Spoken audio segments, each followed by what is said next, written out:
Então foi até bom tocar no assunto, né? Então agora estou gravando a aula agora. Então eu vou compartilhar novamente, tá? O arquivo sumário, porque eu olhando semana passada, uma das gravações estava com a referência errada. Então mandei aí novamente para vocês. Então, eu vou compartilhar com vocês aqui qual é o objetivo da aula de hoje, tá? A aula de hoje ela é uma aula mais teórica, tá, pessoal? Mais teórica que eu digo assim.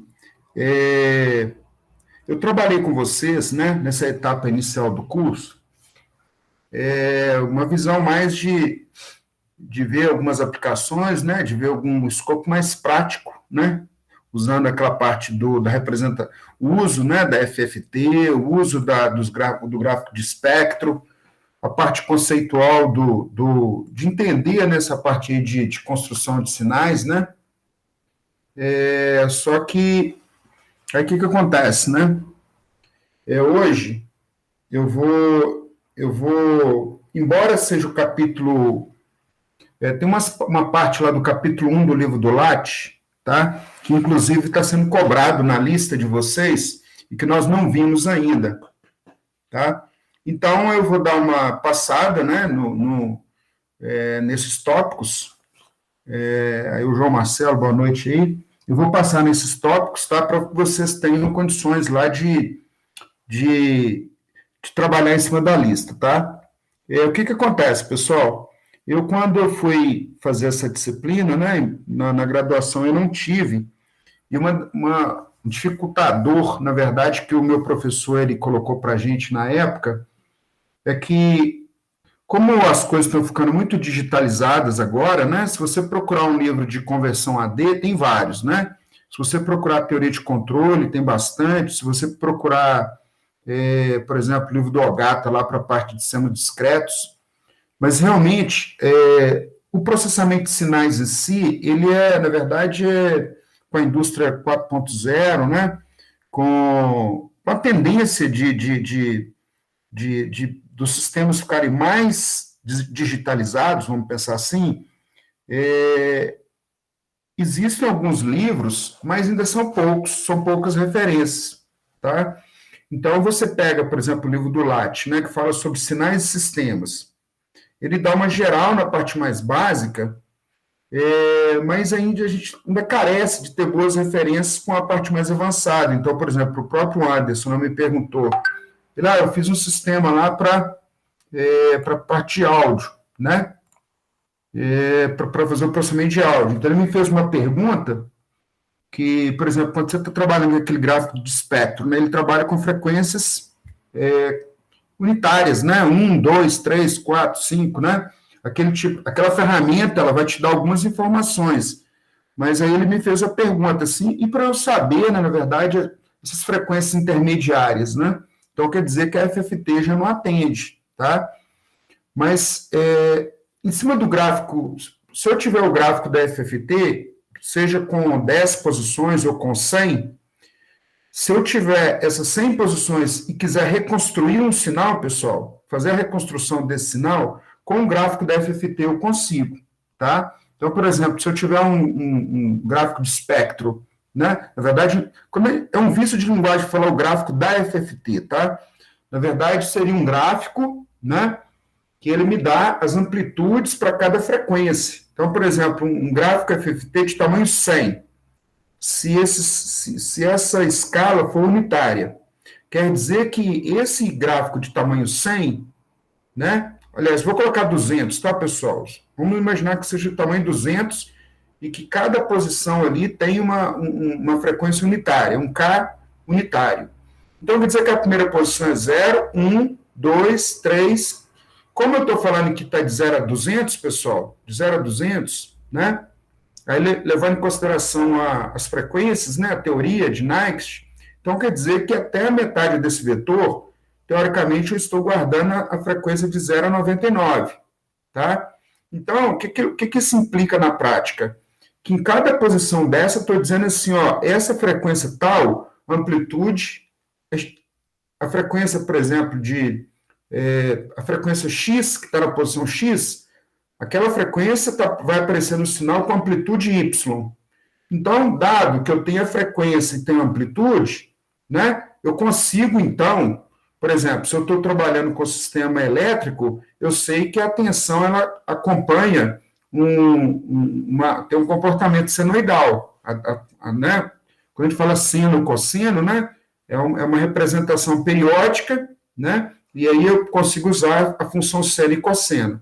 Então, imagine o seguinte, se eu tenho, olha só que interessante, lá na ponta, vamos imaginar que eu estou monitorando uma planta elétrica, tá? Então, um determinado evento lá, né, vamos imaginar um evento, vamos imaginar que eu queira pegar, por exemplo, saber, eu quero monitorar, por exemplo, a fundamento de tensão, tá? Fundamento de tensão, eu tenho uma tensão senoidal, ela sobe, né? Quando ela sobe, a gente chama de sobretensão, quando ela passa por um valor de referência abaixo, a gente diz que eu estou tendo um afundamento de tensão, tá? Então, eu já indiquei para vocês que lá no PRODIST, né, que é o processamento de rede, ele diz qual que seria o valor, né? Qual que é a faixa para ele estar considerando aí um afundamento ou uma sobretensão, tá certo? Aí, lá no PRODIST, ele vai te falar os níveis, né? Se eu não me engano, o afundamento de tensão, ele tem um tempo que ele marca abaixo de 5% do valor de referência, tá? Tem um tempo lá que, se passar de um determinado tempo, aí, nessa faixa de tempo, vai ser afundamento, e se passar por muito tempo, tá, pessoal, vai ser considerado uma falta, tá? Aí é como se a energia tivesse acabado, né? Porque aí você tem que, dependendo da máquina, do equipamento, você não pode deixar tanto tempo, né? E a concessionária, as empresas, né? Ela vai armazenando isso e tem esses indicadores para dizer quantos afundamentos de tensão teve num dia, teve numa semana, teve num mês. E isso aí, no final de um período de referência, vai definir, né, quanto boa foi a energia daquela empresa, tá? Então, isso aí vai definir os parâmetros de qualidade, né? E é isso aí, a cada dia que passa, isso é mais sério, porque a energia está passando, não basta ter a energia na residência ou na empresa, ela tem que ter uma boa qualidade, tá certo? Que antes, como as máquinas eram praticamente eletromecânicas, né?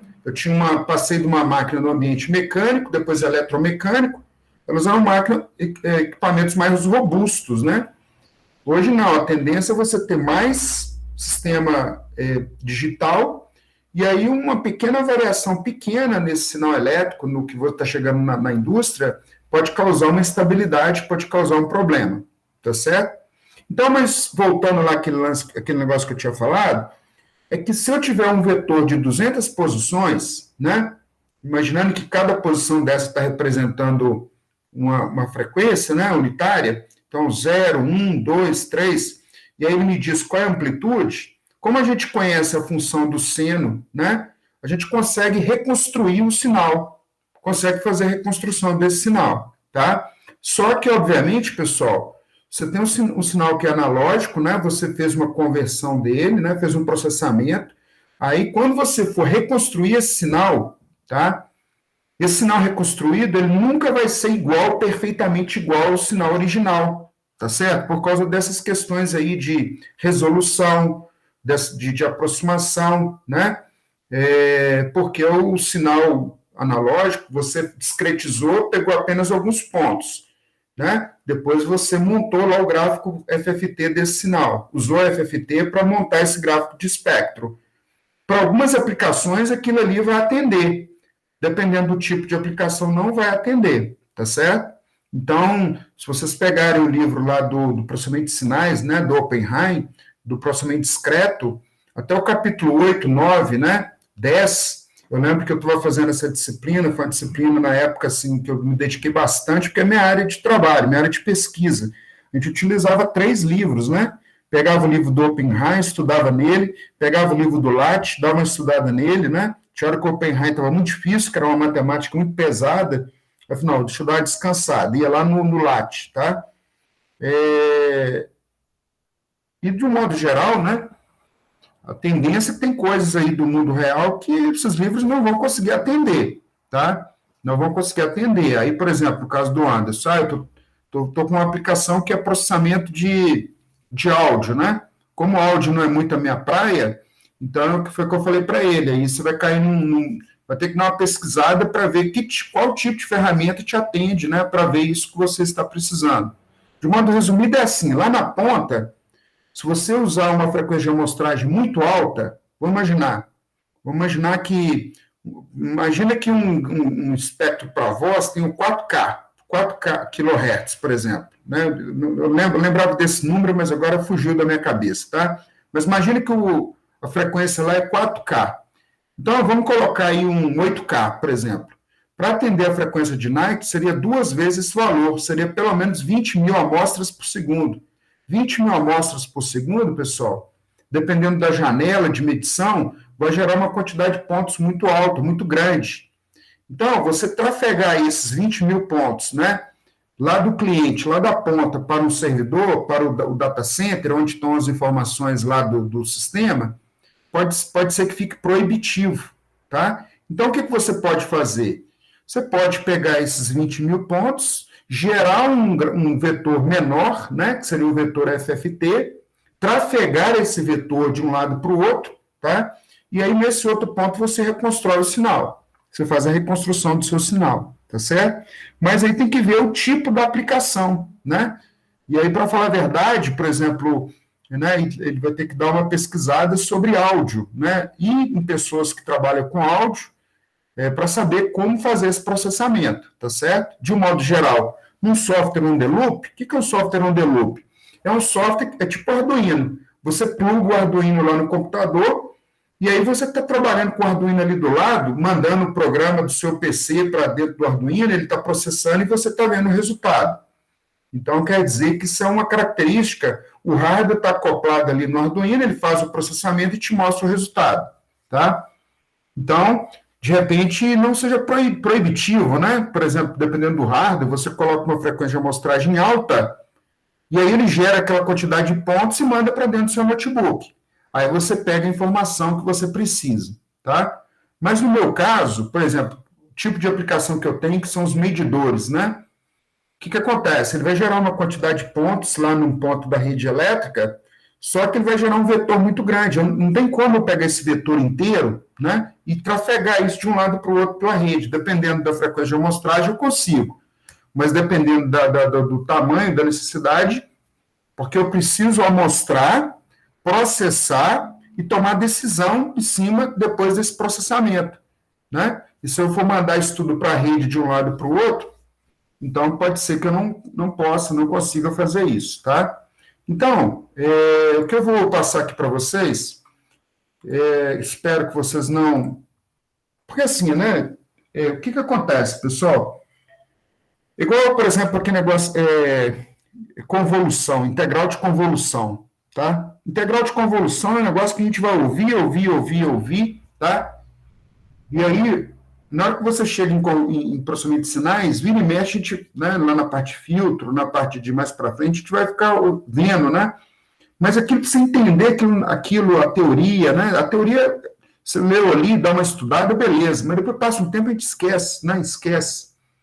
Então, realmente, são coisas que a gente tem que estar sempre dando uma lida, dando uma revisada, né?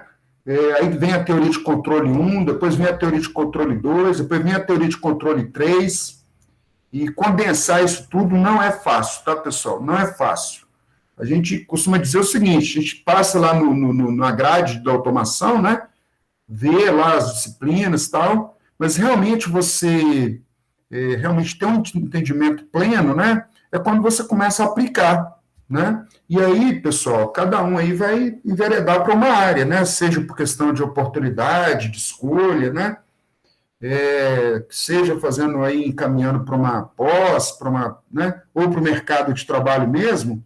Eu tenho muitos colegas, por exemplo, que hoje atuam com desenvolvimento de sistema para sistemas embarcados. Tem pessoas que estão enveredando para a área de software, né?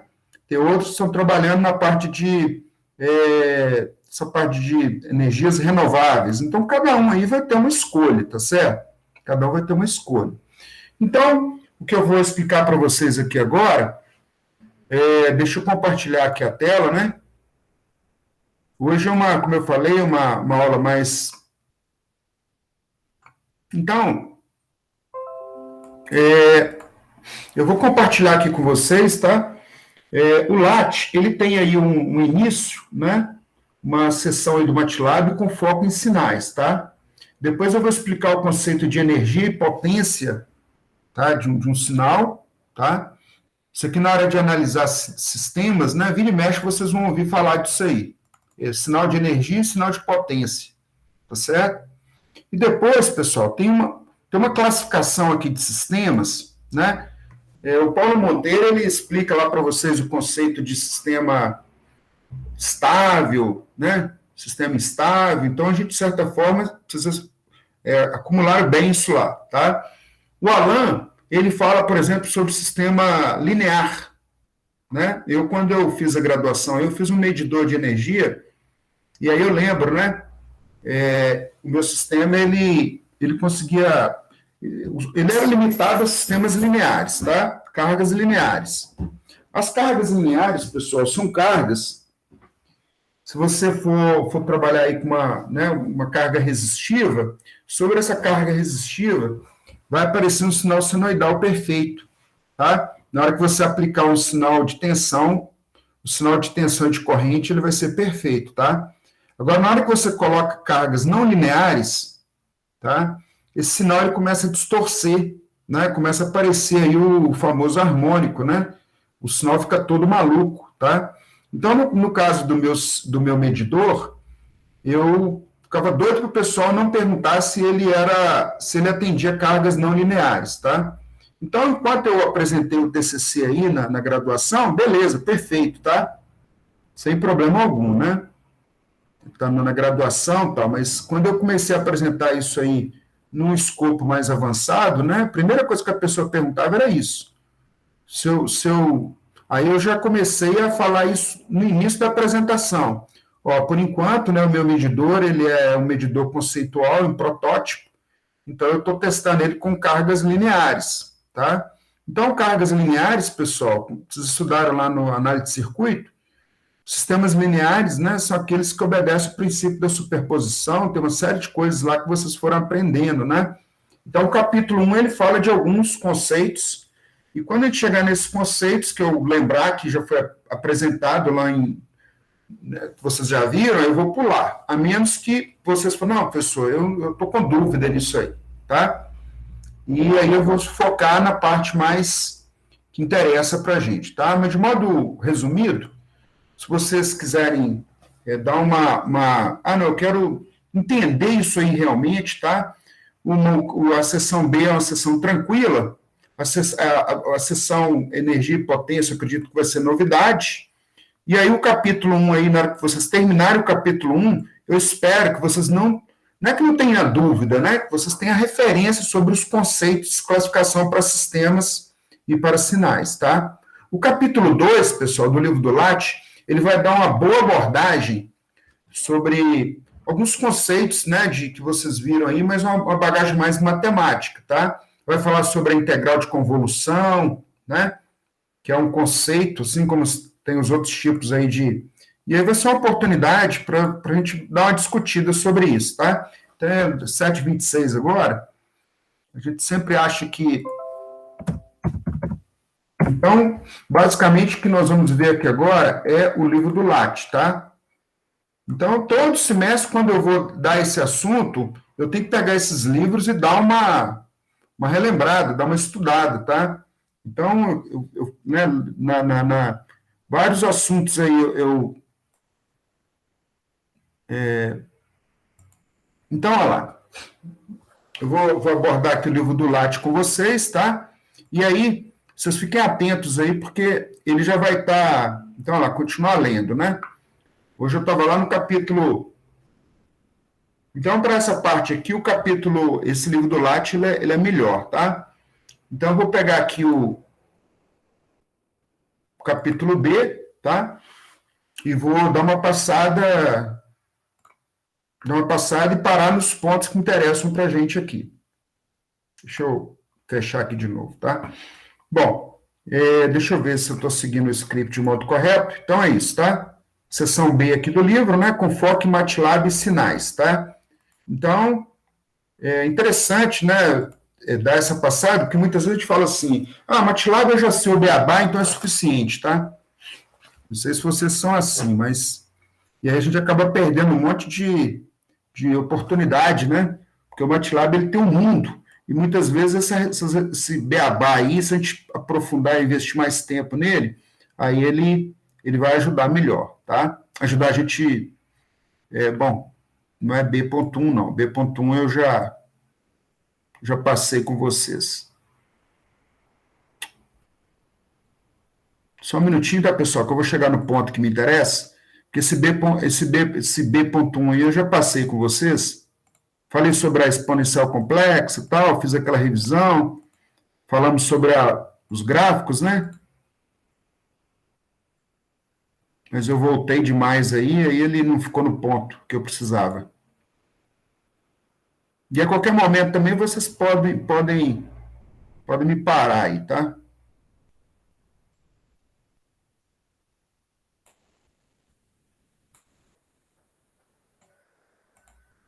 Estou avançando aqui, tá, pessoal? Mas daqui a pouco eu...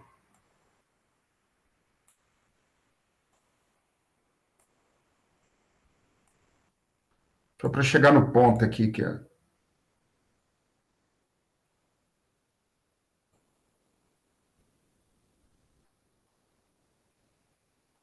Bom, então olha só, pessoal, o início aí do livro foi uma revisão de exponenciais complexas, né? Isso eu já tinha passado com vocês. Então eu vou passar aqui de modo... Mas aqui tem um ponto interessante, tá?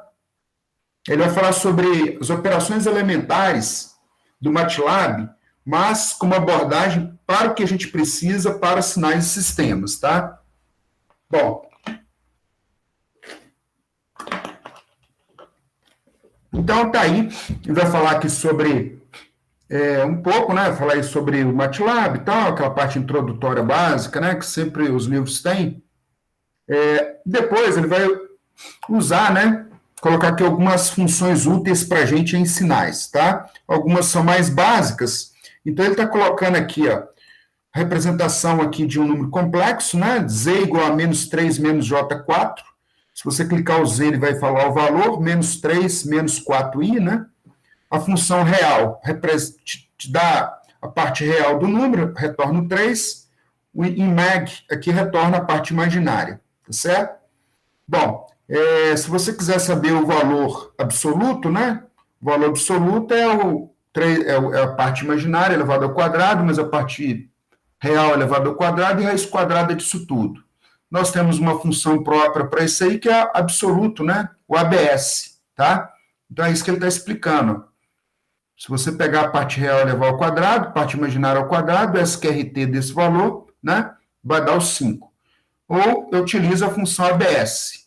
ABS, então, vai me dar o valor absoluto, tá? Bom, aqui tem um detalhe interessante, pessoal, que a gente, na automação, não sei se vocês têm esse problema, mas o que acontece?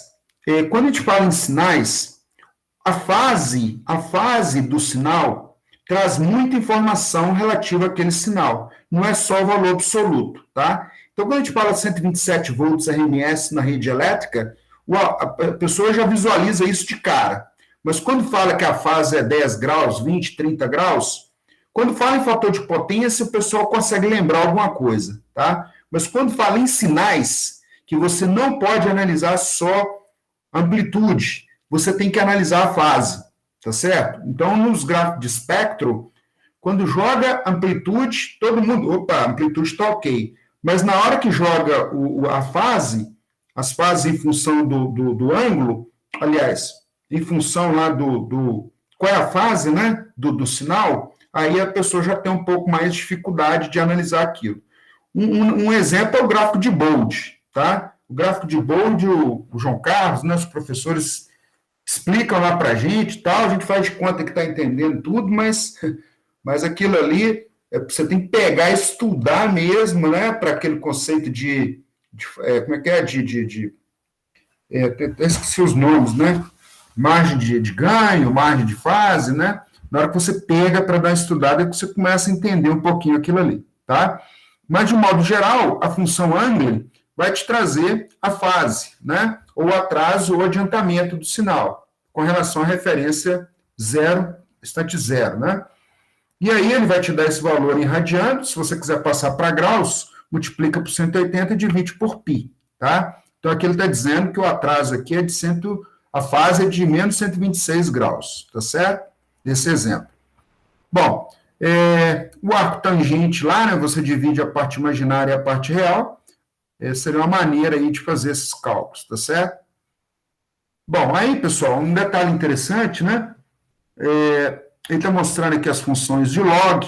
Tem umas partes aí bem interessantes, que é o seguinte, né? Aqui é um exemplo, né? O conceito de funções trigonométricas como argumentos complexos é bastante intrigante, tá? Olha só que detalhe interessante. Esse camarada aqui, ó, ele está dizendo o seguinte: alguns resultados podem contradizer aquilo que a gente aprende lá na trigonometria básica. Nós aprendemos lá, pessoal, que o cosseno de um número x sempre vai ser menor ou igual a 1. Né? Que o cosseno ele vai variar de menos 1 a 1. Tá? Aí ele diz o seguinte, ó, essa afirmativa ela é válida se o x é um número real. Então aqui tem um detalhe interessante.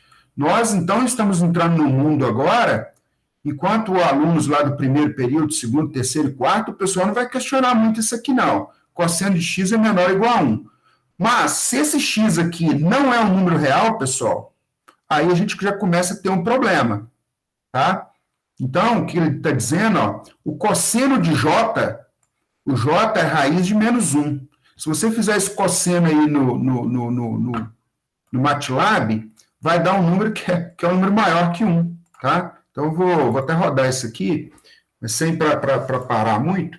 Então, o que ele está chamando a atenção disso aí com vocês. Ó. Quando a gente estiver trabalhando com sinais, a gente já vai ter que ter um pouco de cuidado. Imagina que você está no processamento lá, assumindo que o cosseno do número lá vai estar entre menos 1 e 1, tá? Vamos imaginar que você está controlando um braço robótico, alguma coisa nesse sentido. Então, o J, ó, fiz aqui o J e fiz aqui o cosseno de J. Olha lá, deu 1,54, tá certo? Então, na hora de fazer o processamento de sinais aqui, então, a gente tem que estar com o olhar atento a isso aí. Tá? Outro negócio que ele chama a atenção aqui é o seguinte: nós estamos acostumados que o log de um número, né? Olha lá, a afirmativa diz ser impossível determinar o logaritmo de um número negativo. A gente aprende que o log de um número negativo não existe, tá? Só que ele está dizendo, ó, por outro lado, o valor principal ln-1 é jπ, tá? Um fato facilmente verificado através das relações de Euler, no MATLAB. Então, ele está dizendo o seguinte: se você fizer log de menos 1 aí, ó, log de menos 1 no MATLAB, menos 1, ele está dizendo que deu um número aí, ó, menos 3,14, tá? Aliás, 0 na parte real, né? E 3,1416 com i aí, tá certo? Então, é interessante a gente gastar um tempo e lendo essas coisas aí, porque aí nós já não estamos mais no mundo só de números reais. Nós estamos no mundo, né, de variáveis complexas, tá? Então, eu vou deixar aí a título de curiosidade, indicação para depois vocês darem uma lida nisso aí, tá? Bom, a questão de operações vetoriais, o tempo todo a gente está mexendo com isso em teoria de controle, então não tem muita novidade, não. Se eu quiser definir um K de 0 a 11, com um passo de 2, né, então ele criou 0, 2, 4, 6, 8, 10, tá? E aí uma notação que a gente usa bastante também, pessoal, no processamento de sinais, usando isso aqui, ó, é fazer esse K. A gente sabe que o K é igual 0 até 2π. Então, você coloca aqui, ó, 0 vezes 2π. Tá vendo? 0 a 2π, ó. Então, 0 a 2π, ele deu um valor inteiro que seria 6. Mas vocês vão ver em muitos livros aí, ó, você coloca um passo para ele aqui, ó, de π dividido, por exemplo, por 100. De π dividido por 100. Então, eu fiz um 0 a 2π, né? E fiz o meu delta aqui, o meu delta T, o TS, o período de amostragem, de π sobre 100, o π sobre 1000, né? Que seria, aí eu pegaria um ciclo completo do sinal, um ciclo completo de K de 0 a 2π, a frequência de amostragem completa, e com delta, os espaçamentos ali de π sobre 1000, ou π sobre 100, ou assim por diante, tá certo? Então, só para a gente ver como que aplica esses conceitos aí, então. O 2π, então, tem um motivo, que seria a frequência de amostragem. Quando você faz 0 a 2π, é o mesmo que se você fizer de menos π a π, tá certo? Na hora de variar essa frequência aí para você aplicar nos sinais. Então, vale a pena, né? Ele dá uma. Então, se você não fala nada para ele, faz de 0 a 11. Então, ele vai considerar de 0 todos os números inteiros até 11, só que considerando o número inteiro, valor K inteiro, tá? Então, olha lá. Aí ele começa a entrar com o conceito aqui de exponencial complexa, né? A notação vetorial possibilita a base de solução para uma grande variedade de problemas. Por exemplo, considere a determinação de 3 raízes cúbicas, tá? Ele colocou aqui ômega elevado a 3 igual a menos 1.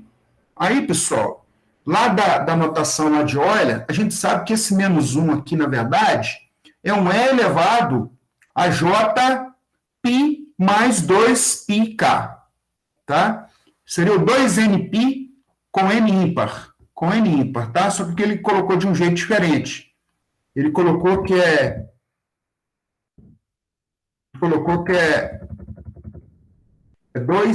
π mais 2πk, para K inteiro. Então, ele está querendo dizer quais são as raízes, né? Determinando a raiz cúbica dos dois lados, resulta em.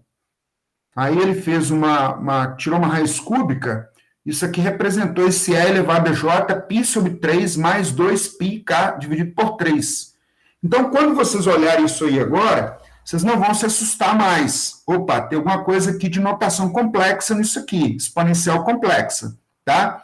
Então, para determinar as 3 únicas soluções, utilize qualquer 3 vetores consecutivos K. Então, o que ele fez? K variando de 0 a 2, tá? Criou o K, então, ficou com 0, 1 e 2 o valor, e aí ele jogou no W o ESP, né, que é o E, de J que multiplica π dividido por 3, olha lá, π dividido por 3, mais 2 vezes π vezes K dividido por 3, tá certo? Quando ele rodou isso aí, deu os valores, ó, né? Até então, a gente estava acostumado com a raiz cúbica aqui de ômega elevado a 3, dá menos 1, né? A raiz dá menos 1. Então, ele deu os valores de ômega lá. Deu 0,5 mais 0,86i, né? Que seria uma raiz. A outra raiz, menos 1. E a outra raiz, esse 0,5 menos 0,86i. Tá certo? Então, ele está dizendo o seguinte, as soluções ômega igual a menos 1 são facilmente verificáveis, tá certo? Mas as outras aqui, ó, são valores, usando variáveis complexas, tá? São soluções que atendem essa equação aqui. Se você jogar isso aí, vai dar o valor menos 1, tá certo? Bom, aí ele está dizendo que se fosse buscar as 100 raízes únicas para ômega elevado a 100, o processo é o mesmo, né? Só que você vai mudar o K, que o vetor, de 0 a 99, e jogar dentro da equação. O que ele está chamando a atenção, pessoal, que resolver isso no MATLAB é muito mais rápido, né? Muito mais fácil você fazer essa solução. Se você quiser saber o ômega na posição 5, né, usar o parênteses, que aí você pega a posição 5, o valor da resposta na posição 5, tá? E o valor para um determinado K, né? K na posição 5. Ou se você quiser saber um conjunto, né? Você pode colocar ômega de 98 até 100. Então, ele vai me dar as posições, a posição 98, a posição 99 e a posição 100, os vetores, tá? Bom, então, tem aqui alguns exemplos, né? Se eu quiser fazer um vetor tempo, foi isso que ele colocou aqui, ó, de 0 até 500, né? E ele colocou no intervalo de 0,2 dividido por 500 até 0,2 menos. Aliás, ele fez um intervalo de vetor, né? Considerando um passo 0,2 dividido por 500, até 0,2 menos 0,2 dividido por 500, tá? Então, seria uma maneira aí dele criar o vetor tempo aí. E depois ele pediu para calcular o seno, né, desse T. tá? Então, 2 vezes π vezes 10 vezes esse t, mais uma fase aqui que seria π dividido por 6. Então, enfim, aí depois ele fala aqui sobre um gráfico simples, que é a função plot, mas para automação também não tem muita novidade. A novidade é que a gente não está acostumado, pelo menos eu não usava tanto, é o uso de um gráfico muito útil para a gente, que seria o de semilog. O que aconteceu aqui? O livro parou de dar o... Então, pessoal, bom, aí ele está mostrando, né, o plot desse gráfico, tá? Então, seria seno de 2πt mais essa fase, né? Na verdade, o mais aqui está indicando que esse sinal está atrasado. Então, é menos, né? Aliás, ele está adiantado. É menos π sobre 6. Ele está adiantado de π sobre 6, tá? No instante tempo zero, ele já passou π sobre 6, né? Ele estaria lá em π sobre 6. Bom, então os labels, isso é coisa do MATLAB, não tem muita novidade. Ele deu aqui como é que ele plota, faz um plot, um gráfico aqui diferente, tá? Para aquele gráfico lá das 100 raízes de ômega 100 igual a menos 1, tá? E aqui, a título de curiosidade, ele tem essas funções semilog, semilog e log-log, tá?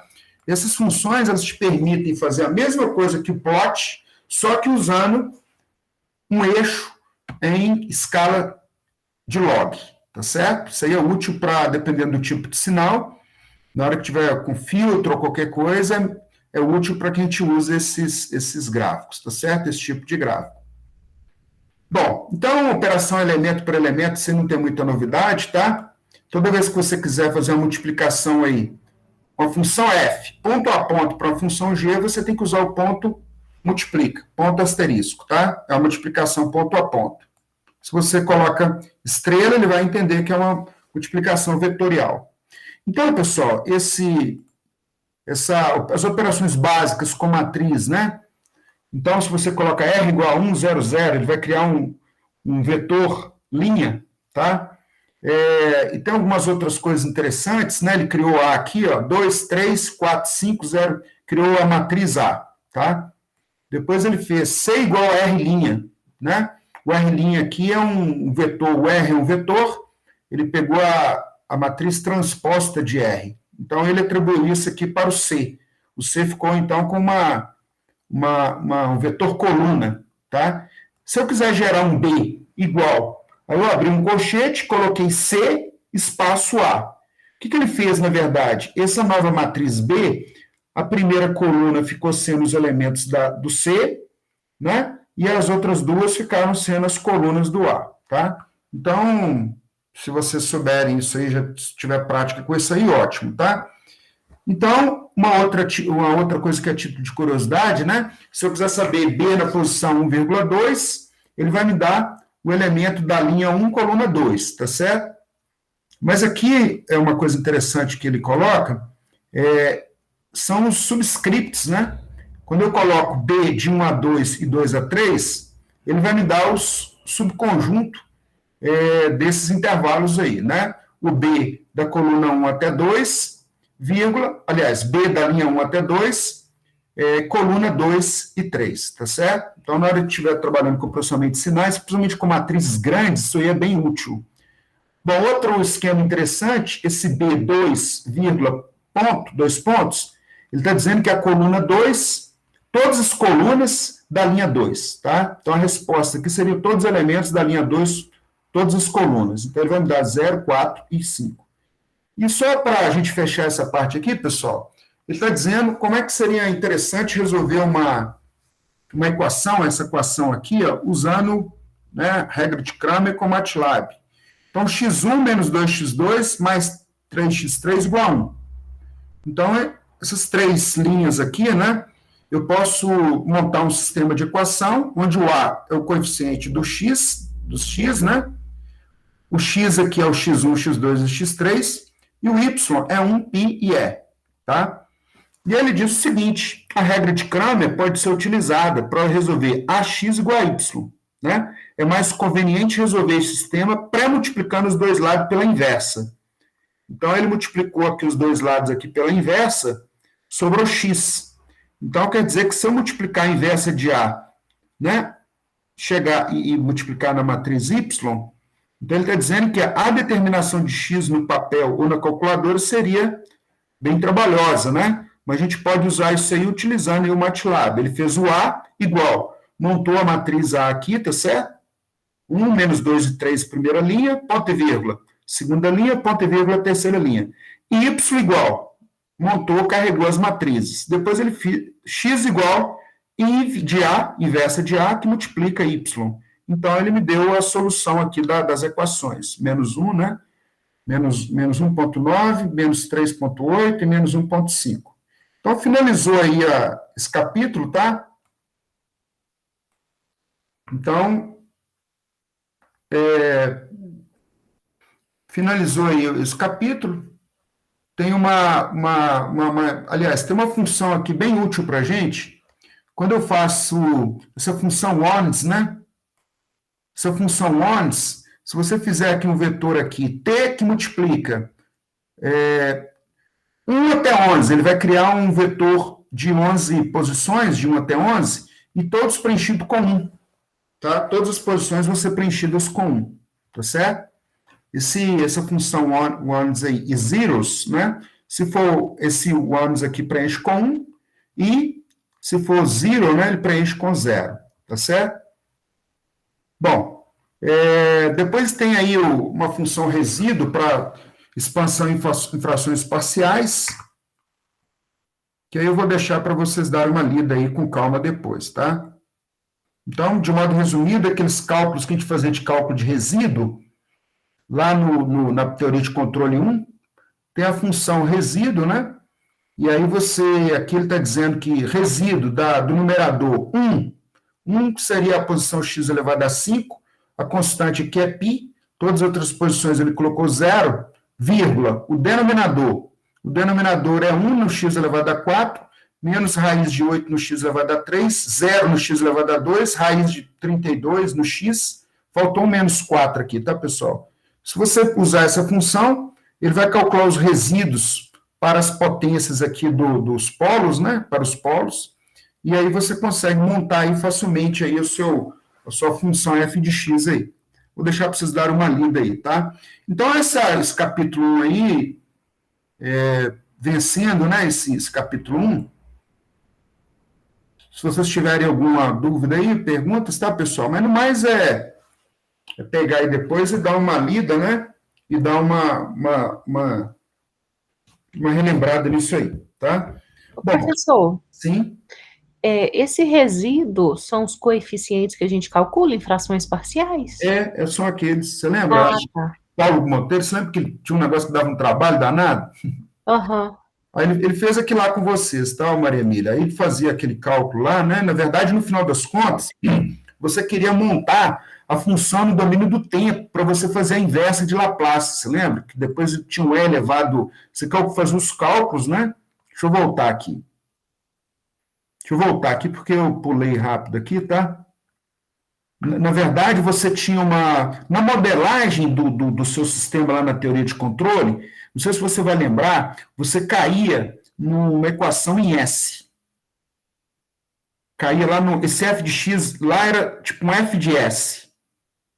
Aí ele fazia a expansão lá do f de S, que seriam em potências em S. Tá certo? O objetivo, ele fazia um cálculo para ele voltar na função, fazendo uma inversa em S, para ele chegar na equação lá no domínio do tempo. Está lembrando disso lá? Sim, eu fiz isso, foi em aplicada. Em teoria de controle era só achar as frações parciais. Isso, mas as frações parciais, o que acontece? Esse x elevado a 5 mais π, né? Na verdade, na modelagem, ele vai te dar uma equação, uma função de transferência nesse formato aqui, ó. X elevado a 5, aí, por coincidência, a constante dele aqui, ele colocou π, tá? E aí ele colocou no denominador assim, x menos raiz de 2, que multiplica x menos, aí mais raiz de 2, isso ao cubo. O que ele está te dizendo é que isso aqui expandido deu essa equação, tá?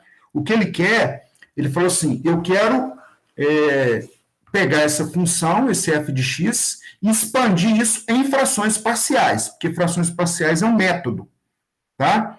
E se você for fazer isso aqui lá do jeito que você aprendeu, na disciplina que você acabou de me falar, tem lá um método, né? Tem um jeito lá para você fazer esse cálculo, tá? Então, para falar a verdade, eu fiz isso aí diversas vezes, né? Tem os métodos para fazer de modo manual. O que ele está te mostrando é como que você faz isso aqui no MATLAB. Como é que você faz, né? Ele está dizendo, ó, a função se chama resíduo, né? Residue, né? Aí ele colocou no numerador a função, aí ele colocou o π, seria a constante. Na posição do x elevado a zero, π, desculpa, x elevado a 1 é zero, x elevado a 2 é zero, x elevado a 3 é zero, x elevado a 4 é zero. No x elevado a 5, o coeficiente é 1, tá? Aí ele abriu o colchete e fechou o colchete. E aí no denominador, ele fez, né, ele fez o cálculo, tem um erro aqui no livro, que seria a posição do x elevado a 4 é 1. Do x elevado ao cubo é menos raiz de 8. Então, deu menos SQRT 8. O x elevado a 2 é 0. Tá? Do x elevado a 1 é o raiz, né, SQRT 32. O próximo seria menos 4, fecha colchetes e fecha parênteses. Tá? Então, na hora de montar essa equação aqui, se você usar essa função, tá? Os resíduos deram 7,88, 5,97, 3,11 e 0,11, tá? Então, olha lá, o 7,88 entrou no numerador de x menos raiz de 2, tá? Esse raiz de 2 aqui, pessoal, deu 1,441. Esses que são os polos. Olha lá. O primeiro polo deu 1,41, 1,41, 1,41 e deu um polo aqui que foi menos 1,4142. Então, é x menos o primeiro polo, aliás, x menos esse primeiro polo que ele calculou, que é a raiz de 2. Depois, x menos, aí veio esse valor positivo elevado a 2. X menos, aí veio o próximo polo elevado a 3. X menos, veio o próximo polo elevado a fiz no sentido, elevado a 4, né? Esse livro está com erro aí. E aí, aqui, esse 2,82, tá? Esse 2,82, esse K aqui, ó, são as constantes, né? Olha lá, 2,82 e esse X, esse 1 aqui, seria esse primeiro X, tá? Então, é justamente aquela parte lá dos cálculos dos resíduos, tá? É a maneira que você tem, se fosse transformada de Laplace, usando essa notação expandida aqui, ó, a gente vai lá na tabela de Laplace e faz a transformada inversa. E aí aqui, na verdade, lá na transformada inversa, vai aparecer uma função f minúsculo em t, que vai multiplicar agora eu não lembro isso de cabeça não, tá, pessoal? Mas na tabela lá, possivelmente, vai ser um e elevado a um t multiplicando raiz de 2, alguma coisa desse tipo, tá? E aí você consegue chegar na modelagem, na função, né? Na função no domínio do tempo para aquele sistema. O Paulo Monteiro, ele mostrou isso lá para vocês lá em algum momento, tá? Mas então, usando o MATLAB, ele está te mostrando aí, se você esbarrar nisso aí em algum momento, né, na hora de implementar o seu TCC, principalmente se envolver teoria de controle, tá, pessoal? Fatalmente vai bater nisso aí, tá certo? Fatalmente vai bater em algum momento nisso aí. Bom, então, 19h56, vou pular para frente aqui, tá, pessoal? Para a gente... Fica a dica, então, aí para vocês de dar uma lida, né? Aqui, embora a gente esteja no capítulo 1, tá? Nós já vimos uma parte boa aí desses conceitos, tá? Então, eu vou passar de uma maneira, vamos pensar assim, parando nos pontos principais, tá? Eu espero que vocês já tenham uma noção, né? Entender, assim, quando fala sinais e sistemas, né? Que já venha na cabeça de vocês aí o entendimento, tá? E aí, tem um conceito muito importante para nós aqui, que é o seguinte.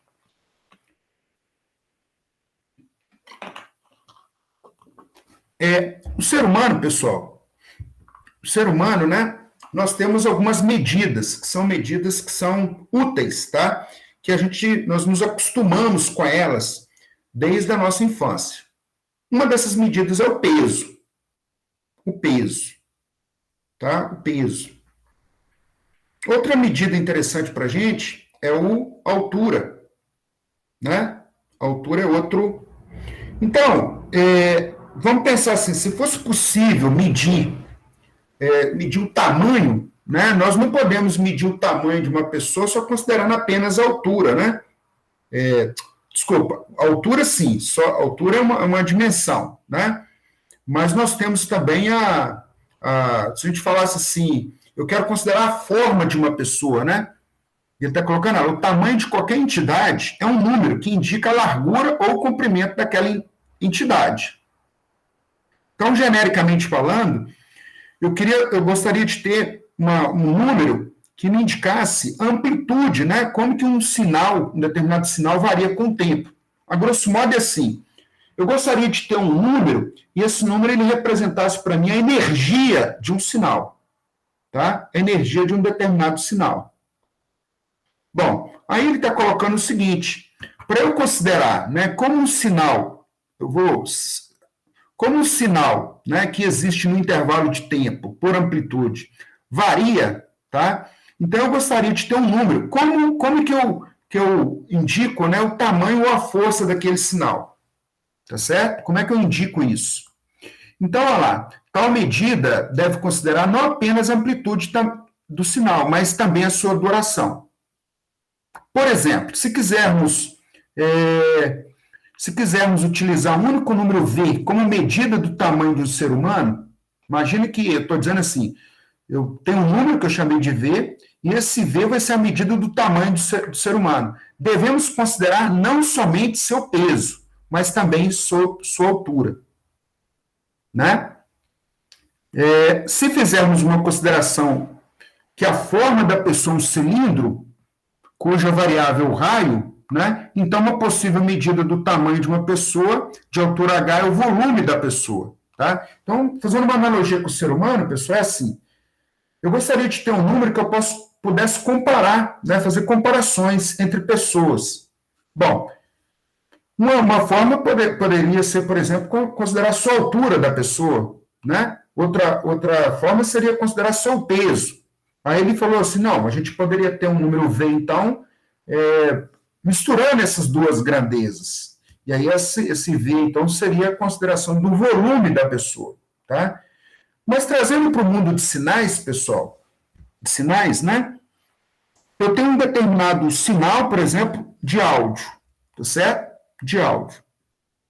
Pode ser que eu não consiga simular ou expressar exatamente aquele sinal matematicamente, tá? Mas eu posso usar uma modelagem matemática, simulo esse sinal, tá? E tiro a diferença desse sinal com o dado real. Esse dado real menos esse sinal que eu simulei, ele vai me dar um erro, tá? Então, esse erro é uma estimativa do o quanto bom está a minha simulação do ponto de vista matemático, tá? Então, ele está dizendo o seguinte, se fosse considerar um volume de uma pessoa como cilindro, o volume ele é dado por o 0h aqui de um r ao quadrado, né? Vezes, essa integral aqui, na verdade, ele está calculando π, que é o raio, vezes essa integral, né, uma variação de altura. Ele está falando que é para considerar, se fosse uma pessoa, para considerar o volume de uma pessoa, tá? Mas vamos trazer aqui para o mundo de sinais para ficar mais fácil, tá? O que acontece? Eu vou considerar um sinal variando no tempo, um sinal x, né? Um sinal x. Então, eu gostaria de ter um número que expressasse a energia de um determinado sinal, tá certo? Então, por definição, pessoal, a gente considerou, nós na engenharia elétrica, nós consideramos, dado um sinal gráfico, a gente considera, por exemplo, o valor médio do sinal, né? O valor RMS do sinal, o valor de pico do sinal, tá? O valor de pico a pico do sinal, tá? Mas em sinais, o que seria a energia de um sinal? Então, esse parágrafo, o que ele está dizendo? Né? Fazendo analogia lá com considerar o volume da pessoa como sendo um cilindro e fazer o cálculo desse volume baseado nesse cilindro, tá? Nós vamos argumentar da mesma forma, então nós podemos considerar a área abaixo do sinal x de t como uma possível medida de seu tamanho. pois a área é considerar não somente a amplitude, mas também a sua duração. Tá? Então, se eu tiver um sinal variando no tempo, eu vou considerar a área, né, durante o intervalo de duração desse sinal, a amplitude e o tempo de duração. Tá? Então, o que ele está dizendo? Entretanto, esta medida ainda é defeituosa, pois mesmo para um sinal grande, suas áreas positivas e negativas podem se cancelar, indicando um sinal de tamanho pequeno. Tá?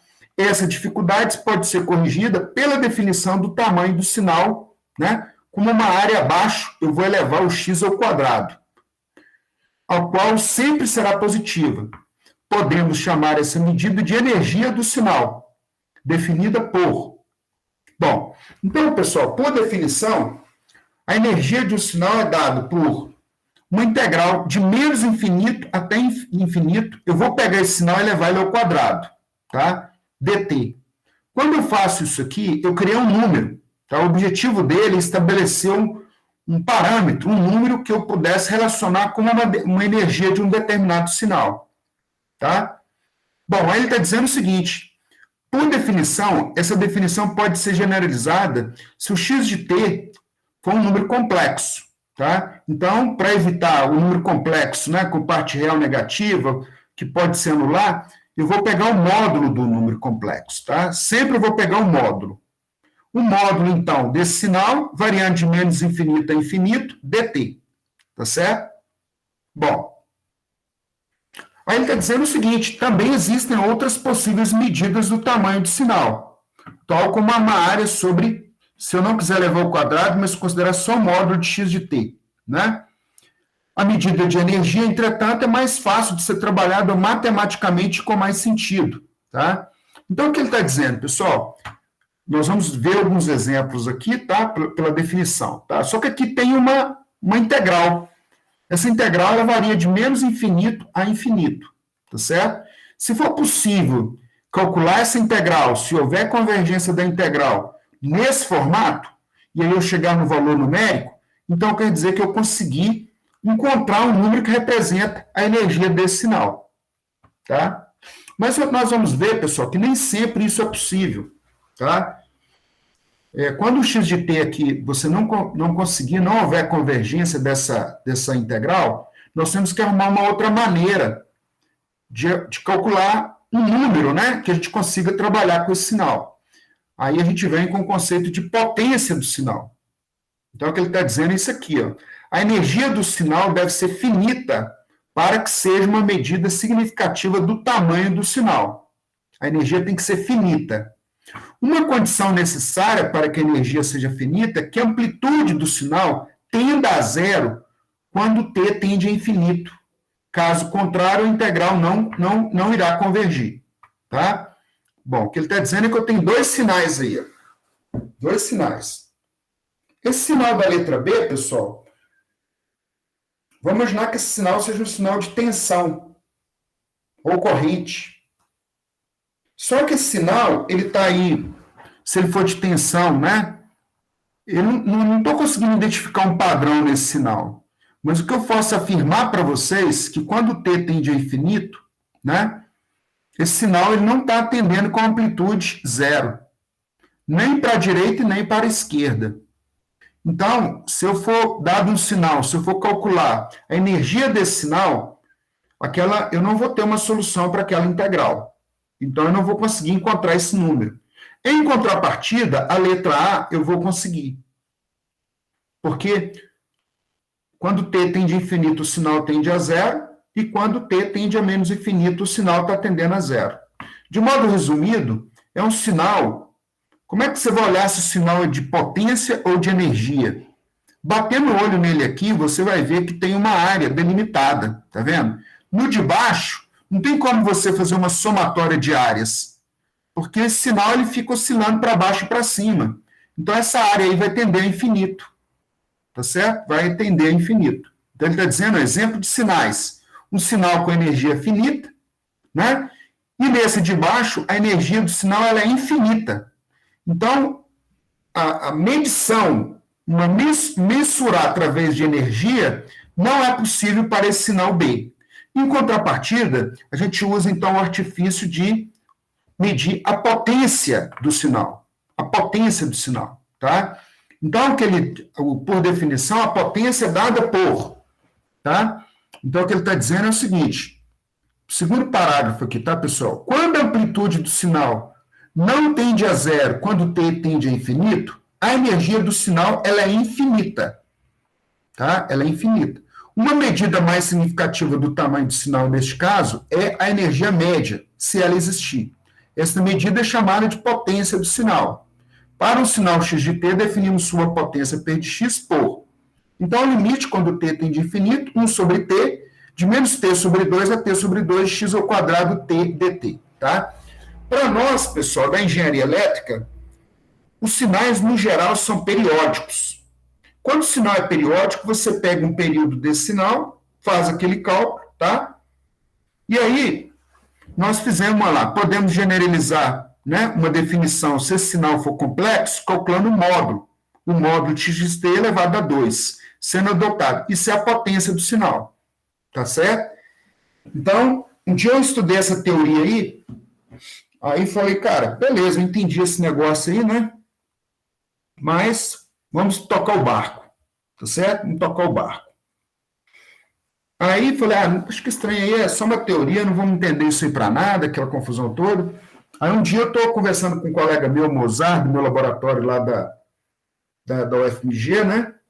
Aí na hora que ele estava me pedindo uma ajuda, porque ele é formado em física, tá? Ele estava fazendo uma modelagem de um transformador, tá certo? E ele estava fazendo umas modelagens e eu estava dando uma ajuda para ele para a programação. Do primeiro início do script dele, pessoal, tinha um if. Se sinal de potência, faça alguma coisa. Se não, se for de energia, faça outra coisa. Ou seja, bateu exatamente nisso aí que eu estou explicando para vocês. Tá? Na modelagem dele, ele precisava fazer essa classificação aí. Ó. E essa análise era importante para ele, porque mudava completamente o processamento dele de sinais. Tá? Então, desde então, eu passei a ter mais atenção para isso aí, né? E aí vocês vão ver o seguinte, como eu falei com vocês, ó, então o que ele está dizendo, né? Observe que a potência do sinal P de x é uma média temporal do quadrado da amplitude do sinal, ou seja, o valor médio quadrático de x de t. De fato, a raiz quadrada de P de x é o valor conhecido como RMS. Tá? Nós fazemos uso da física e da matemática, né, que é a ciência básica para nós aí, nós já pulamos lá no RMS e não queremos saber o que tem para trás. Mas se a gente chegar com eles lá, eles vão dar bomba na gente, tá? Eles vão fazer essa análise aí usando esse conceito que eu acabei de explicar para vocês, né? Isso aí que nós acabamos de visualizar graficamente, tá? Bom, aí ele está dizendo o seguinte, geralmente, a média de uma entidade ao longo de um grande intervalo de tempo, aproximando do infinito, existe se a entidade for periódica ou possuir uma regularidade estatística.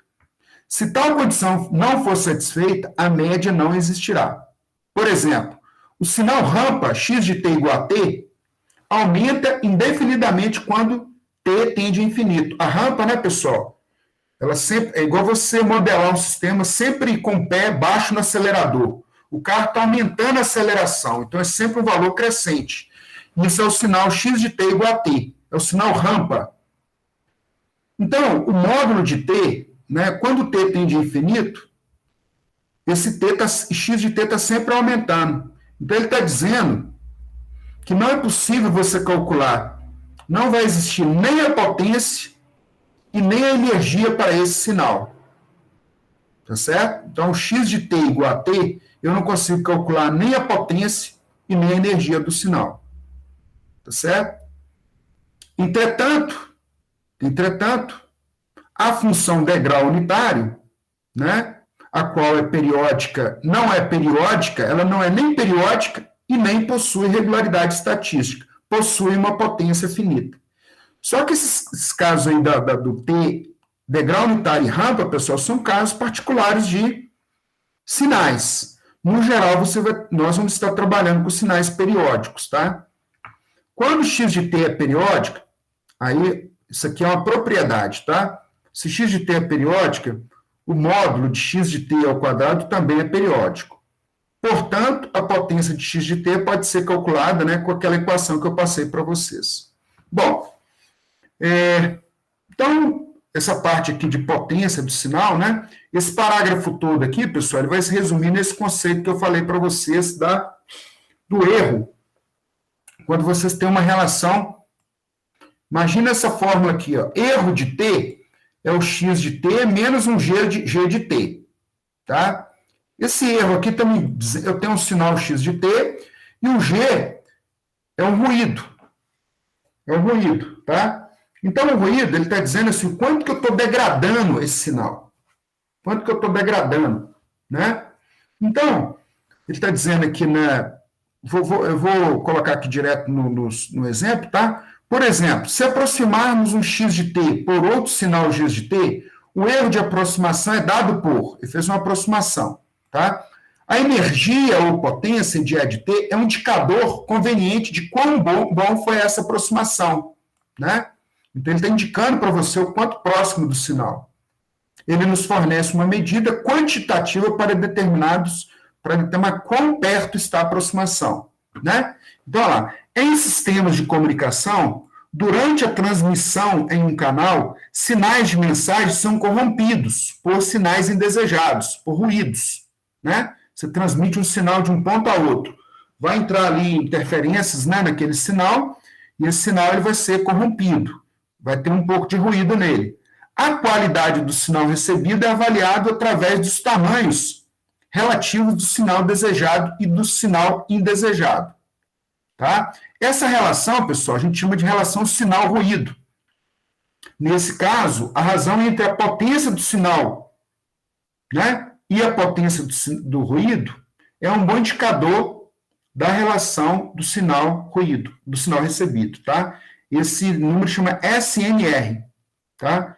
É uma medida, então, uma relação, né, que eu pego. Imagina, eu transmiti um sinal, ao longo do canal o sinal recebeu algum ruído, eu pego o sinal recebido e meço ele, comparo ele com o meu sinal de referência. Tá? Se esse erro estiver dentro de uma unidade aceitável, quer dizer que... Mas eu preciso ter uma maneira de fazer essa medida do sinal recebido. Tá? Bom, aí a título de curiosidade, quais são as unidades que eu uso para energia e para potência? Então, o que ele está dizendo, as unidades 1.2, né, as equações 1.2, lá na frente, não estão dimensionalmente corretas. O que ele está dizendo? Isso ocorre porque estamos usando o termo energia. Energia, o que ele está dizendo aqui, pessoal, não é watt, igual nós estamos acostumados na engenharia elétrica, tá? Essa energia lá na matemática, para a função. Aqui nós não podemos aplicar em seu sentido convencional, né? Mas para indicar o tamanho do sinal. Então, ele está dizendo o seguinte, ele está falando que tanto para a energia quanto para a potência, nós não vamos aplicar unidades, tá? As unidades de energia e potência vão ser definidas dependendo da natureza do sinal, tá? Se o x de t for um sinal de tensão, sua energia E de x possui unidades em volts quadrado, que na volts quadrado vezes S, tá? Então, se eu estiver trabalhando com um sinal que é um sinal elétrico, de tensão, a unidade para a energia desse sinal não vai ser... Qual a energia para o sinal volts? Não vai ser volt apenas, né? Se a gente estiver na graduação, não vai ter problema você colocar que a energia lá em volts, errar. Mas, se você estiver num nível mais avançado de processamento de sinais, como a energia é dado com aquele elevado ao quadrado, né? Então, ele vai colocar V ao quadrado vezes S, esse S ao longo de uma unidade de tempo, quadrado segundo. Então, a unidade de energia seria isso. Se for potência, e a potência possui volts quadrados. Sua potência, P de x, possui unidade de volts quadrados. Se for corrente, a unidade vem, para a energia, vem ampere quadrado por segundo, vezes segundo, e para a potência, amperes quadrado. Tá certo? Só a título de curiosidade, então. Bom, então, pessoal, aí, ó, Muitas vezes, numa prova de processamento de sinais, para ter os conceitos básicos, né, pode ser que a pessoa não peça para você fazer essas contas, mas o que ele está querendo dizer é o seguinte, dado letra A e letra B aí, ó, que tipo de sinal é a letra A e a letra B com relação à classificação de sinal de energia ou de potência? Qual que seria essa classificação? O sinal da letra A seria um sinal de potência ou de energia? Energia, o primeiro, e o segundo, potência. Excelente, excelente. Isso aí. Então, sinal de potência. Ó. Vamos lembrar do valor RMS, né? O sinal é periódico, só que tendendo ao infinito, a amplitude do sinal não está tendendo a zero. Então, eu posso usar um cálculo de potência para esse sinal para conseguir um número, para ter uma maneira de medir esse sinal. Mas eu não posso usar uma medida de energia, porque a integral dele não converge. Tá? Em contrapartida, o sinal da letra A, eu tenho intervalos de integração. Então, de menos 1 a 0, eu tenho aí um retângulo, né? Então, facilmente eu consigo calcular a área. E de 0, quando t tendendo a infinito, essa curva aí vai tender a 0. Então, eu consigo mensurar um número aí, consigo fazer esse cálculo para conseguir um número para mensurar esse sinal. Tá claro? Então, a ideia é essa mesmo. Tá certo? Bom, mas a rigor, pessoal, vamos imaginar um sistema físico, que seja de áudio, sistema elétrico, sistema de tensão. Por definição, um sinal, sistema físico, ele não possui potência infinita, porque ele sempre, a rigor, assim, os sinais, o sinal de potência ele não existe, porque sempre essa amplitude dele aí vai atenuar, tá? Do ponto de vista prático, tá certo? Então, ele vai chamar a atenção de vocês aí um pouco mais para frente com relação a isso. Então, tem alguns exemplos aí, tá? Ele faz alguns cálculos, pede para vocês, dado o sinal, aquele sinal da letra A, calcular a energia, ele fez o cálculo, deu 8, tá certo? A energia, né? E aí ele calculou a potência do outro sinal lá, deu 1/3, tá? Então, eu lembro que quando a gente está aprendendo esses conceitos, né? Se você tem que bater o olho e entender lá se aquele sinal é um sinal de potência ou não. Senão você vai conseguir tentar fazer os cálculos e aí não vai ter convergência da integral, não vai funcionar, tá? Aqui, por último, pessoal, ele está dizendo para vocês o seguinte, lembre-se de que o sinal de potência é o quadrado do seu valor RMS. Portanto, o valor RMS desse sinal é 1/raiz de 3. Então, é muito interessante essa leitura, essa amarração na matemática, né? Eu lembro que Paulo Marcelo, professor lá do DEMAT, quando eu fui fazer matemática aplicada à automação com ele, tinha alguns problemas lá que, embora estivesse no livro do Leitoude, mas eram problemas aplicados de engenharia e utilizava circuito elétrico, então era bem legal, porque aí a gente estava resolvendo um problema matemático, mas com amarração, né? E aí, como eu já tinha feito um curso técnico de eletrônica, né? Então eu ficava sempre atento àquele tipo de problema, tá certo? Para a gente entender, né? Por exemplo, capacitor, resistor, potência, para ir amarrando com isso aí, tá? Bom, então, um finalzinho aí, tá, pessoal? Ele coloca os problemas mais complicados, né? Coloca aí umas séries, coloca aí misturando aí que tem que aplicar uma série aí, tá certo? Mas, enfim, coloca outros exemplos, ó. Faz umas considerações, tá? Mas aí eu vou deixar por conta de vocês, tá? Só vou chamar aqui, pessoal, vou fechar aqui esse ponto que nós estamos estudando, em duas considerações aqui que ele vai falar sobre sinais, tá? Algumas operações úteis com sinais, tá? Deslocamento temporal, né? Você pode pegar um sinal, olha lá, x de t, fazer um deslocamento temporal no sinal. Uma outra coisa interessante que eu vi outro dia é o seguinte, um resistor, um indutor e um capacitor são elementos da eletrônica que você aplica o sinal senoidal nele, ele é capaz de mudar a amplitude, mas ele não muda a frequência. Isso é novidade para vocês, não?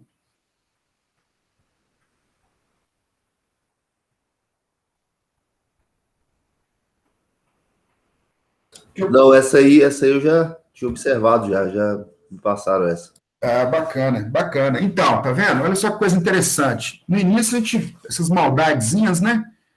Você pegar um circuito RLC, né, que tem apenas resistor, indutor e capacitor, a frequência do sinal que você vai aplicar na entrada do sistema, essa frequência não vai mudar na saída, tá? Eu posso causar um deslocamento temporal ou um escalamento, né? Aumentar a amplitude ou diminuir, né? Mas a frequência em si vai ser a mesma. A não ser que eu aplique, coloque um elemento que é um amplificador operacional para fazer alguma operação. Mas os elementos passivos, quando eu falo passivo é porque ele não recebe uma alimentação externa, é só a energia que é aplicada na entrada, e aí ele tem um processamento e joga o sinal na saída, e essa frequência não vai ser alterada, tá? Então, ele está dizendo que o sinal aí eu tenho um deslocamento temporal, né? Então, olha lá, um φ de t mais t igual a x de t, ele fez um deslocamento aí no... Né? Isso aí é comum, é normal para a gente, tá? Depois, aí ele está falando, aí ele dá alguns exemplos, né? Tem um sinal E elevado a menos 2t, e aí eu fiz menos 2, substituí no t, substituí por t menos 1, tá? Então, resultou nesse sinal aqui da letra B. Então, esse sinal está atrasado. Em contrapartida, esse sinal da letra C está adiantado, tá? Então, bom, aí tem uns exemplos aí, usando E elevado, né? A gente tem um medo danado quando vê esses E elevado a alguma coisa, né? Mas aí tá aí alguns exemplos que vocês podem usar aí, se tiver alguma curiosidade. Depois ele vai falar do escalamento, né? Escalar temporalmente, né? Quando ele pega esse T e substitui, muda esse T aí, ou multiplicando ou diminuindo, eu estou achatando ou aumentando a amplitude desse sinal, tá? Então, tem exemplos aí que ele está fazendo isso, né? Tá? Então, dependendo do sinal aí na matemática, ele pode fazer essas abordagens aí. Mas o primeiro slide que eu mostrei para vocês, né, nós abordamos um pouco disso, tá? E o curioso aqui para a gente, né, o mais importante, pessoal, vai ser no fechamento desse ponto aqui, onde ele vai falar a reversão temporal, nós vamos mudar o sinal aqui, né? Quando eu, x menos t, né, se eu quiser fazer uma mudança temporal no sinal. Então, tem alguns exemplos que não cabe a gente... posso combinar os dois, né, tanto o deslocamento como o escalamento, tá? Então, isso aqui sem entrar no detalhe, se é seno, se é cosseno, que tipo de circuito elétrico, né? Bom, aí tem uma classificação de sinais aqui, tá? Então, essa classificação de sinais tem aqui falando sobre sinal contínuo e discreto, analógico e digital, sinais periódicos e não periódicos, sinais de energia e de potência, tá? Sinais determinístico e probabilístico. Então, eu vou finalizar a aula de hoje, pessoal. Eu apontei aqui, abordei energia e potência, e os outros aqui, eu vou deixar para vocês darem uma lida, tá? Depois vocês darem uma lida. Tomem cuidado aqui, porque tem uma pegadinha aqui de sinal digital, que todo mundo acha que sinal digital é só que tem 0 e 1, duas posições possíveis, mas não. Na verdade, se eu falar binário, é aquele que apresenta dois valores discretos, tá? Mas o digital, pessoal, o conversor AD de 10 bits, tem 2 elevado a 10, 1024 valores numéricos que podem sair, né? Então, o sinal que sai ali é um sinal digital. Ele tem 1024 degraus. Então, o pessoal confunde um pouco isso aí, tá? Então, eu aconselho que vocês para vocês darem uma lida aí. Então, tem um exemplo de sinal analógico aqui, contínuo no tempo, a variável contínua é T, né? Tem uns valores discretos, aqui um sinal discreto, tá?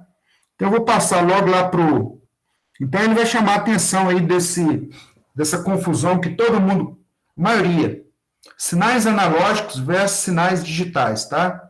O conceito de tempo contínuo é geralmente confundido com o conceito de analógico. Não é a mesma coisa. Os dois conceitos são diferentes. Vou falar para vocês que até eu estava caindo no cavalo aí, até uns tempos aí, tá? O mesmo é válido para os conceitos de tempo discreto e digital. Um sinal cuja amplitude pode assumir qualquer valor em uma faixa contínua é um sinal contínuo. Então, entre dois pontos, pode ter infinitos valores. Isso significa que a amplitude de um sinal analógico pode assumir infinitos valores. Tá? Um sinal digital, por outro lado, né, é aquele cuja amplitude pode assumir apenas alguns números finitos de valores. Sinais associados com o computador digital são digitais porque eles podem assumir apenas dois valores, sinais binários, né, dentro do computador, então. Um sinal digital cuja amplitude pode assumir n valores é um sinal n-ário, no qual, né, binário, m igual a 2 é um caso especial. Então, o que ele está dizendo é que os termos contínuo no tempo e discreto no tempo qualificam a natureza do sinal ao longo do eixo, né, do tempo. Então, o termo aí, os sinais, os termos analógico e digital, por outro lado, quantificam a amplitude do sinal, tem a ver com a amplitude desse sinal.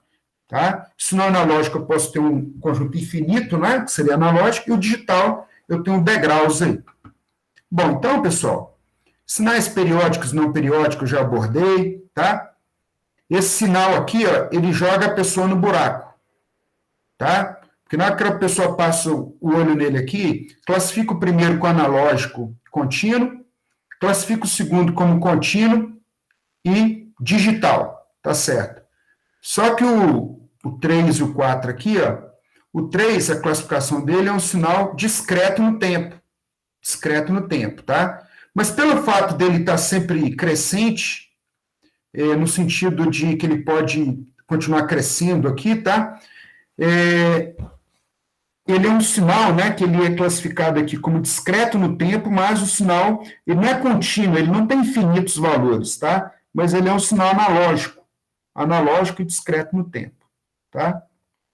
Então, o A é analógico e contínuo no tempo, o B, digital e contínuo no tempo, o C, ele é um sinal analógico na medida que ele está sempre crescente, tá?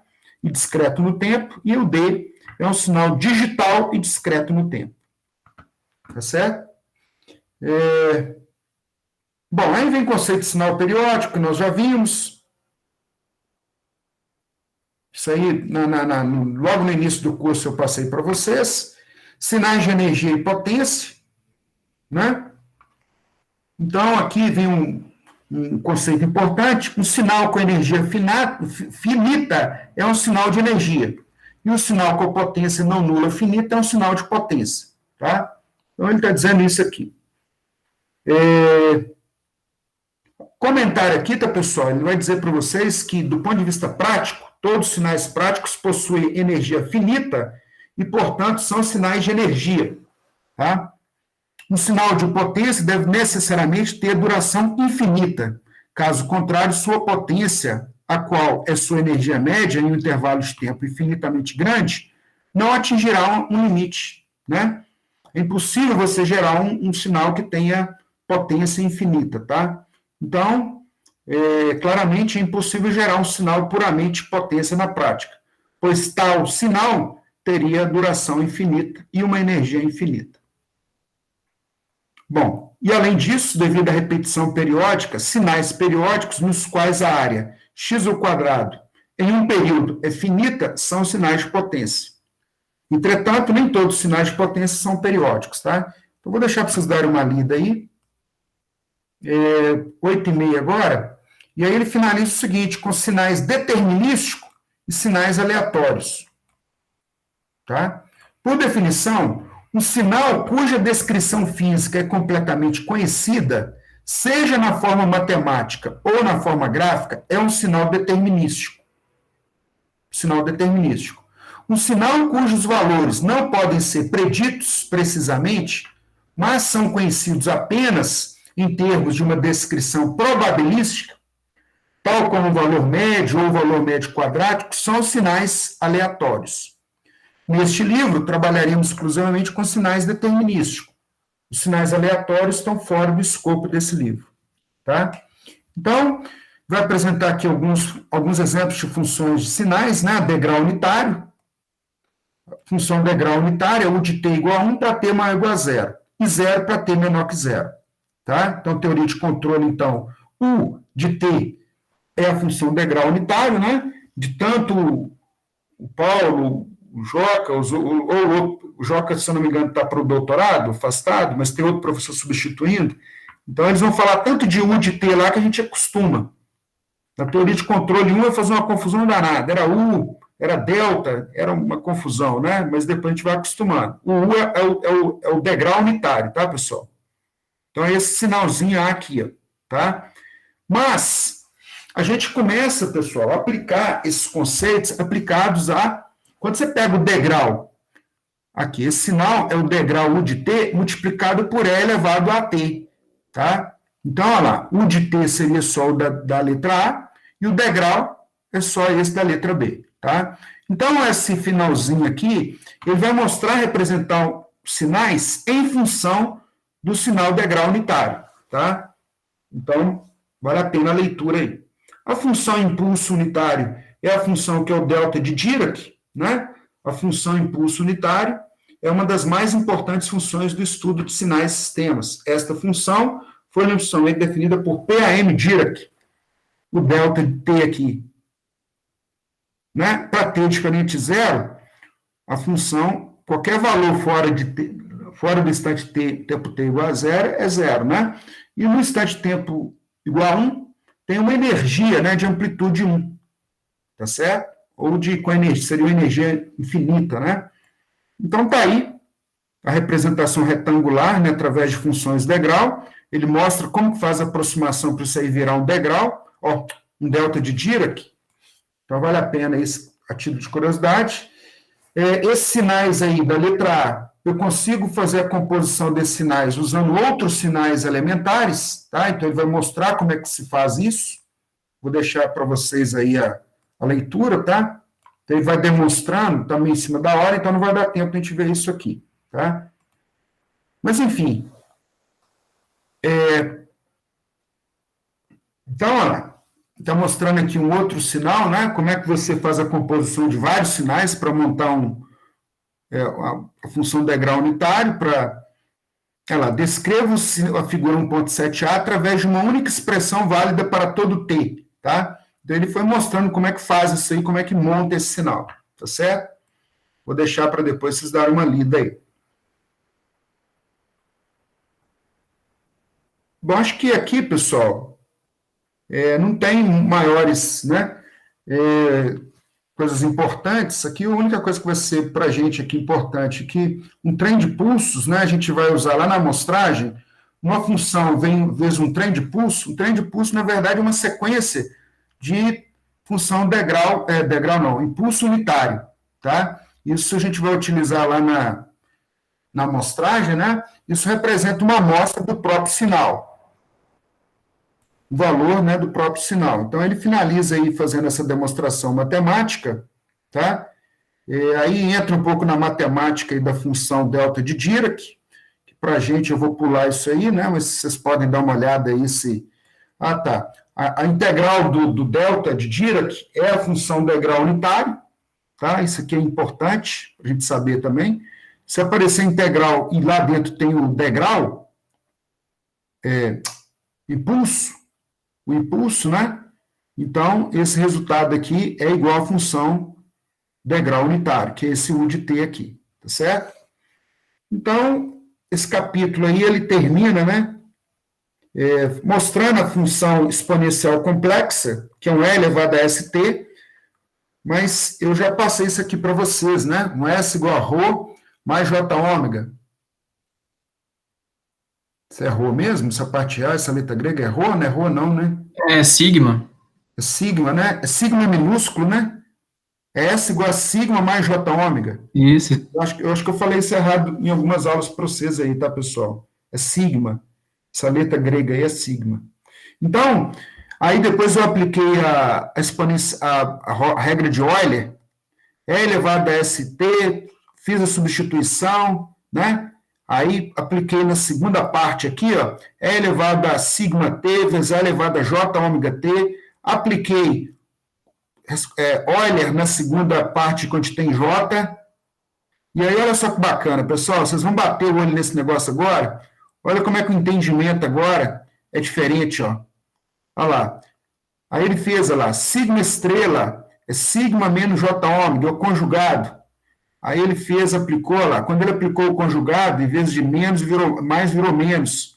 Depois ele chegou em outras representações, ó. Ele sabe que é elevado a sigma t cosseno de ômega t, já aplicou outra regra aqui usando outra identidade. Foi misturando isso tudo aí, ó, né? Para falar aí sobre quando uma parte dessa, quando S é constante, quando existe uma exponencial monotônica. O que é exponencial monotônica, pessoal? Quando o ômega é zero. Olha só que interessante. Quando o ômega é zero, só tem a parte real do número S. Só tem a parte real do S. Então, quer dizer que o ômega não vai ter um sanfonamento, como se fosse uma sanfona do sinal. Ou o sinal vai estar sempre crescente ou decrescente. E quando o sigma for zero? Quando o sigma for zero, só vai aparecer o cosseno de ômega t. Vai ser só S elevado a mais ou menos J ômega. Lá na teoria de controle 1, pessoal, o Paulo Monteiro faz essa aproximação aqui, ó. Ele considera sempre o sigma igual a zero.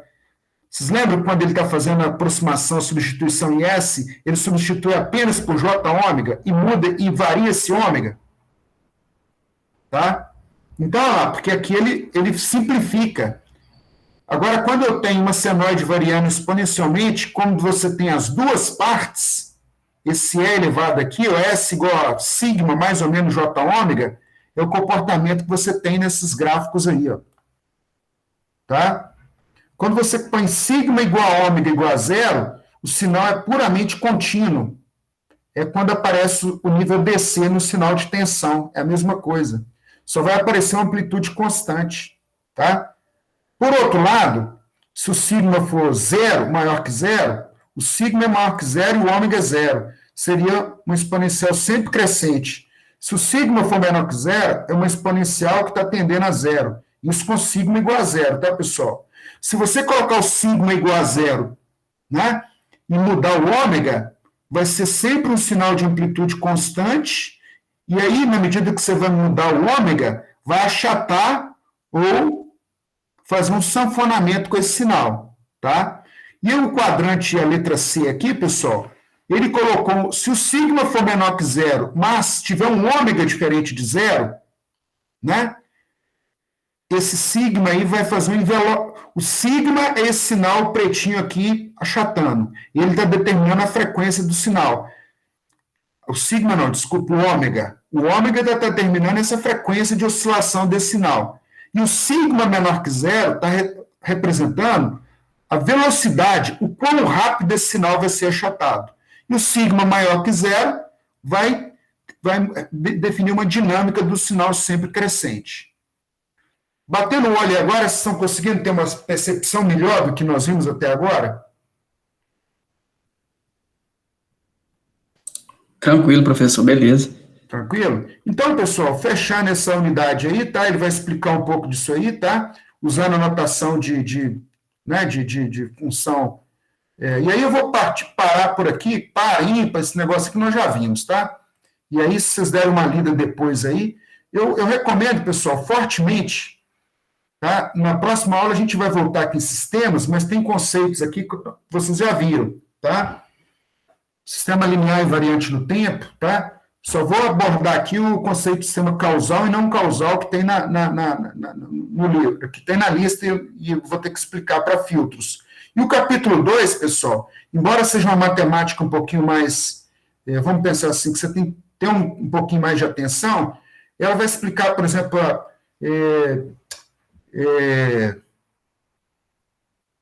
integral de convolução, por exemplo, que é um negócio que todos os alunos saem e ficam com um pouco de dúvida, tá? As propriedades, eu recomendo, vale a pena uma leitura aí com parte, tá? Com calma. Então, na próxima aula aí, na quinta-feira, a previsão é trabalhar um pouco de modelagem para gerar ruído em fonte e carga, né? Para a gente dar continuidade.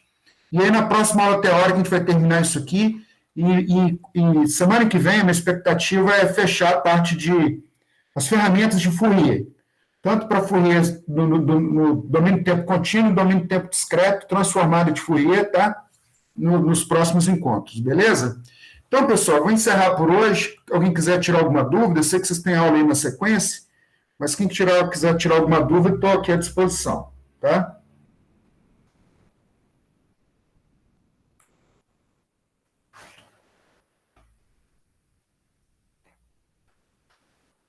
Tá tranquilo, professor. Beleza, então. Então, até a próxima, tá? Qualquer coisa, estou lá no WhatsApp também. Beleza? Um abraço para vocês aí. Até mais, obrigado. Valeu, boa noite. Valeu, geral. Até Obrigada, mais. boa noite. Boa noite, obrigada. Nada, um abraço.